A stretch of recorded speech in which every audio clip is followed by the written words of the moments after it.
Growing up, my parents always inspired us to be creative.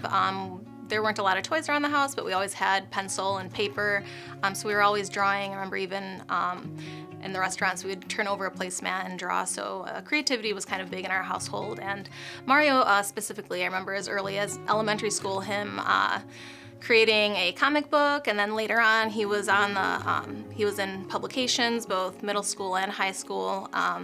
He later on worked at Ritz Camera. I think that's where his love for photography and cinematography took off. What sets Mario apart as a cinematographer and a photographer is that I think he thinks outside of the box. He's not afraid to show things the way that he sees them.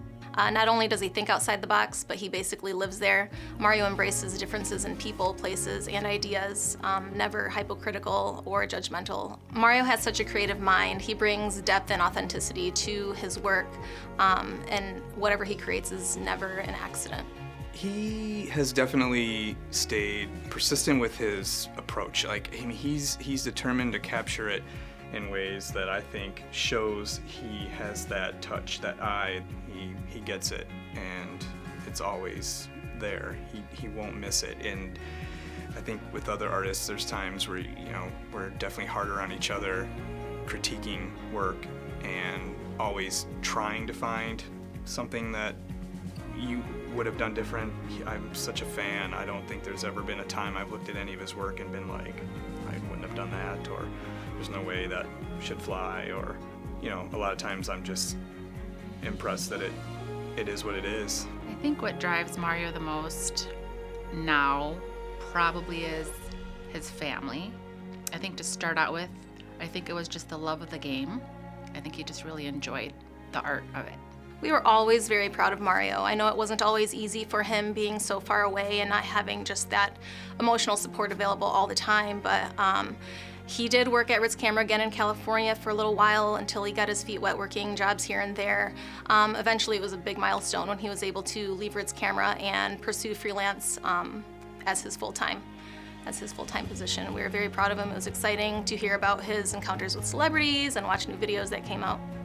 I still think he continues to be recognized, and so people are aware of his skills and his talent and his personality. I think that all rolls into one. So has the personality that lights up the room. As cliche as that sounds, he's got a sense of humor and a likeness about him that I don't think I know anyone who doesn't like Mario. So Mario is kind. Yeah, he's just a kind, soft-hearted person. He's definitely a guy that people can turn to and say, I need this, and I know you can do it. I'm always impressed, always happy, and looking forward to that next call. What's he gonna work on next? What's he gonna do next? What's he gonna deliver and produce? And he's been in Los Angeles longer than our days in Rockford together growing up, and yet I feel like we're still close as ever, and we're always there for each other and pushing each other and make sure we don't give up. I think Mario deserves this award because he is a go-getter. He works for himself. He continues to enjoy what he does. I believe Mario deserves the award because despite the adversity that he has faced in his life, he continued to pursue his dream and kept pressing forward and never really gave up on himself.